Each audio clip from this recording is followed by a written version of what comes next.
Okay, so in our Class C RV, it's a Chevy.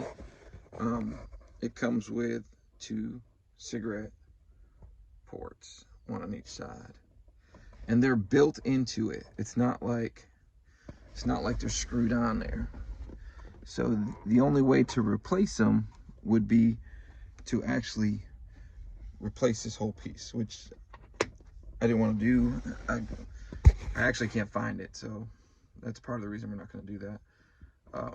So what we've done instead is I've ordered USB plugs, and I took out the squares, and we're going to put USB plugs in the squares. So these are the USB plugs that come from eBay. I think I paid like $4 or something like that for it. They're cheap. I just ordered 3 of them. I'm gonna put 2 in the front dash. So I took the plastic covers and we drilled the hole in them. I will put the size in the comments because I don't have it with me now. I don't remember. With the hole drilled, then I just put the plug in there and I will put it back in. The one thing I did have to do is, because it's raised up in the back, is I actually had to tighten using the front at the very end. All right. And so now it's just a matter of, it comes with the wires for connecting it. So we just need to wire them in, and that's the next part I got to figure out. So that's where we're at. Okay, so after checking this out, I went in F8. You got 6, 7, 8. I'm in F8, and if we look on here, F8 is left rear parking lamp. And I'm guessing they tied the parking lamps in somewhere else, because when I pulled that, it did not change the parking lamp back there. Also, when I pulled F6, which says up front parking lamp, it didn't kill that either. So I'm not sure exactly where those are supposed to be running, that they're not, but it didn't affect the parking lights when I took them off. So that's the one I plugged into, and then there's now 2 stacked right there, 2 fuses. I don't know if you can see that. And one is for the old line and one is for my new line.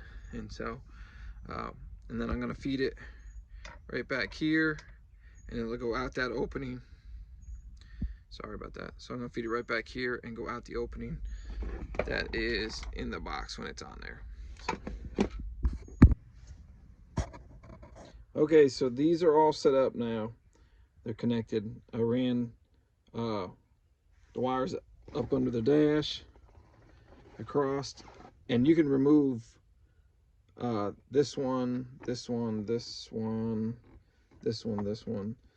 And I got a sneaky feeling you can remove these, but well, you can't. I don't think you can remove the plate, but I think you can remove these. I just could not get it out. So I may have been wrong when I said these couldn't come out, because I saw they were replaceable and they send just the inner part. So I don't know if this piece comes out when it gets replaced, and that's how it's done. But this is the way we did it anyhow. It'll work. I think it'll work better. Just in case there's something that needs the cigarette lighter, it's there. These are on a separate fuse, so they're turned off right now. And here's what happens when the ignition goes on. So when it gets turned on, here's what it looks like. And you can see, so I got the ones that tell me how much power is left in my battery. And now when I turn the ignition off, all right, that's the ignition off. So there's keys, I turned it off. You can see they're still running. Well, I read in the manual that the one that I have it hooked onto will wait a few minutes from when you're done. So you can see they went back off now. So now it's turned off. So that's the way I wanted this system to run. I wanted to make sure that if somebody left a phone plugged in here the whole time, or something, that it didn't wear the battery down, and that we didn't come back to a dead battery on the engine. So that's what it looks like. It gives me a total of 4 up here. Should be more than enough. That's 2 apiece for me and my wife, plus the, like I said, the cigarette lighters. If I find out we need more, there's room for 2 more to be added. These are running 5 volts at 2.1 amps. So this one here will end up pulling a total of 4.2 amps for a total of 8.4. And I have the 2 of them running off a 10 amp fuse, so it should be fine.